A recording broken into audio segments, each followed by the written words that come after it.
मैत्रिणींनो? काय मग कंटाळलायत ना या कडकडीत उन्हाला आणि या गरमीला?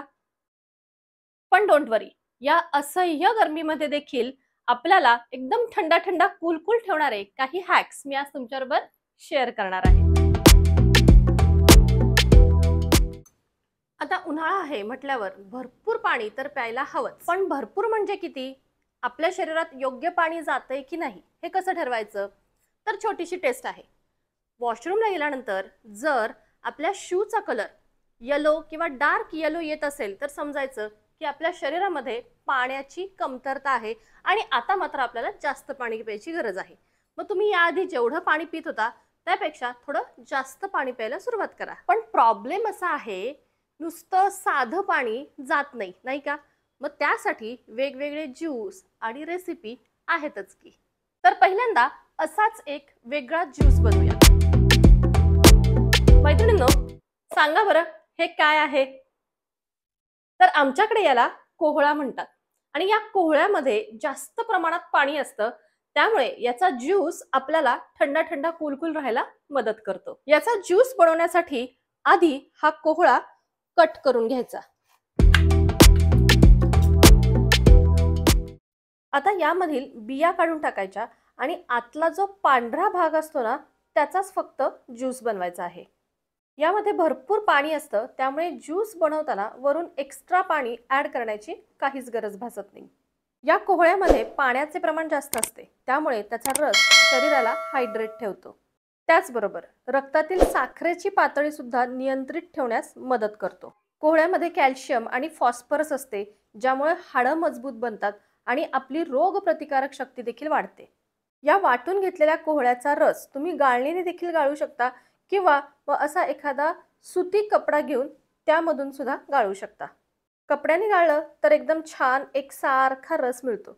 आता हा जो रस आहे या रसामध्ये तुम्ही लिंबू किंवा थोडंसं आलं देखील टाकू शकता किंवा अगदी काहीही नाही टाकलं तरी डायरेक्ट सुद्धा घेऊ शकता. तर हे असं ज्यूस तुम्ही आठवड्यातून 2 वेळा जरी घेतलं ना तरी उन्हामुळे येणारा जो असा काही थकवा असतो तो अजिबात जाणवणार नाही. खूप छान फ्रेश आणि कूल वाटेल. आपल्याला थंडा थंडा कूल ठेवणारा दुसरा हॅक म्हणजे मुलतानी माती. तर आता मी मुलतानी मातीचा एक मस्त हेअर आणि फेस मास्क दाखवणार आहे, ज्यामुळे एकदम छान थंड वाटेल. आज मी इथे वापरणार आहे नेचर शुअरची मुलतानी माती.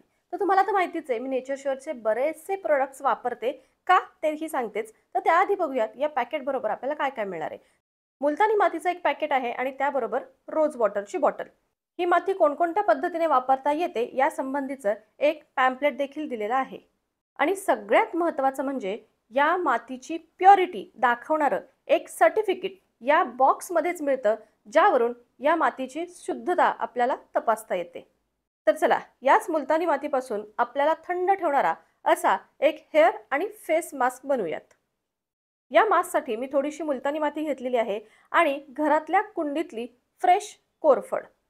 आता आपण एक एक इन्ग्रेडियंट या मास्कमध्ये ॲड करूयात. तर या मातीमध्ये थोडंसं रोज वॉटर ॲड करायचं आहे. कोरफडीचा आतला गर काढलेला आहे, बरोबर अर्धी वाटी गर निघाला आणि तो यामध्ये मिक्स करायचा. मी चमच्याने हे जेल काढलेलं आहे. हे जेल जर तुम्ही मिक्सरवर फिरवलं तर ते आणखी स्मूथ होईल. आधी हे एवढेच जिन्नस व्यवस्थित मिक्स करून घ्यायचे आणि त्यानंतर मग आपल्याला पाण्याचा अंदाज येईल. हे मिक्सचर थोडंसं घट्ट झालंय. आता मी अगदी किंचित यामध्ये पाणी टाकणार आहे, म्हणजे थोडंसं ते पातळ होईल. आता एवढी कन्सिस्टन्सी फेस मास्कसाठी व्यवस्थित आहे. या मुलतानी मातीमध्ये त्वचेला थंड करणारे घटक असतात, ज्यामुळे काय होतं, सनबर्न सारखी समस्या दूर होते. त्वचा टॅन देखील होत नाही. बरं, आता ज्यांना पिंपल्स असतात त्यांच्यासाठी तर ही खूप उपयोगाची आहे. त्वचेमधलं तेल काढून टाकण्यासाठी ही माती उपयुक्त ठरते. ब्लॅक हेड्स, डेड स्किन सुद्धा पूर्णपणे निघून जाते. आता याच राहिलेल्या पॅकमध्ये थोडंसं आणखी पाणी टाकलंय आणि थोडंसं पातळ केलंय आणि हा मास्क आता आपण केसांना लावायचा आहे. केसांसाठी सुद्धा ही मुलतानी माती खूप प्रकारे उपयोगाची आहे. जसं की आता पहा, यामुळे केसांची मुळं असतात ना ती मजबूत होतात, रक्ताभिसरण सुधारते, त्यामुळे केस लवकर वाढतात. यामध्ये अँटी फंगल गुणधर्म आहेत, ज्यामुळे कोंडा कमी होतो आणि कोंडा कमी झाला की केस छान मऊ आणि मुलायम होतात. शिवाय आपण यामध्ये कोरफड, रोज वॉटर टाकलेलं आहे. तुम्हाला हवं असेल तर दही देखील टाकू शकता, त्याने आणखीनच फायदा होईल.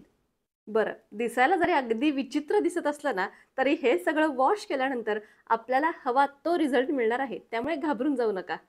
मी दरवेळी उन्हाळ्यात मुलतानी माती आवर्जून वापरते. मला तर याचे खूप छान रिझल्ट मिळतात, अगदी दोन्हीकडेही, स्किन आणि हेअर. तुम्ही देखील उन्हाळ्यामध्ये असा छान थंडा थंडा कूल कूल इफेक्ट मिळवण्यासाठी नक्की मुलतानी मातीचा वापर करा. आणि नेचर शुअरची मुलतानी माती घेण्यासाठी याची लिंक मी डिस्क्रिप्शन बॉक्समध्ये दिलेली आहे, जरूर चेकआउट करा. मम्मा, काय ग, काय झालं? आम्हाला शुगर केन ज्यूस पाहिजे. आपण संध्याकाळी जाऊया हा प्यायला. नाही, आत्ताच पाहिजे. आत्ता? आत्ताच पाहिजे. आता माझं तर चालू आहे व्हिडिओ शूट.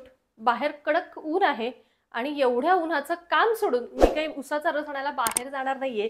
घरच्या घरीच झटपट उसाचा रस तयार करते. तर हा हॅक मी इंस्टाग्रामवरती पाहिला होता. अगदी रिअल ज्यूस लागतो बरं का. तर आज देखील मी अगदी सेम तसाच बनवणार आहे. तर आता यासाठी अगदी कमी साहित्य लागतं.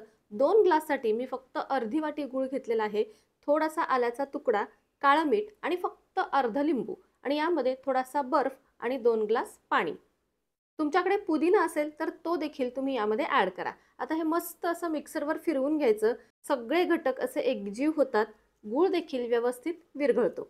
आता घेताना थोडासा गाळून घ्या, म्हणजे आल्याचा तुकडा वगैरे मध्ये आला तर मुलांना आवडत नाही, नाही का.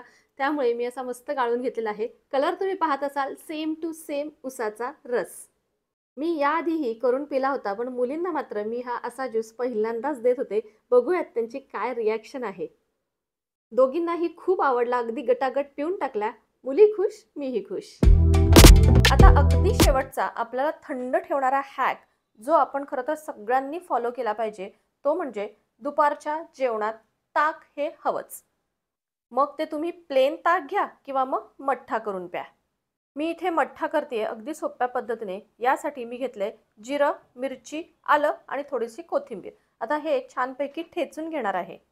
ताकामध्ये थोडंसं काळं मीठ, आपलं थोडंसं साधं मीठ सुद्धा आणि 1 चमचाभर साखर एवढंच मिक्स केलेलं आहे. आणि आता हा ठेचलेला ठेचा, हे सगळं मिश्रण व्यवस्थित एकजीव करायचं आणि या ताकामध्ये थोडंसं पाणी घालायचं बरं का. अगदी घट्ट ताक नाही घ्यायचं, थोडंसं पाणी घालायचं आणि असं पातळ असं ताक दुपारच्या जेवणाबरोबर प्यायला घ्यायचं.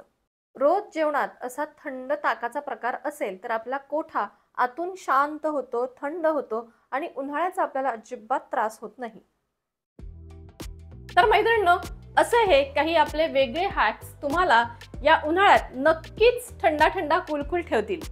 तर आजचे हॅक्स तुम्हाला आवडले असतील तर जरूर आपल्या व्हिडिओला लाईक करा, शेअर करा आणि चॅनलवर नवीन असाल तर सबस्क्राईब देखील जरूर करा.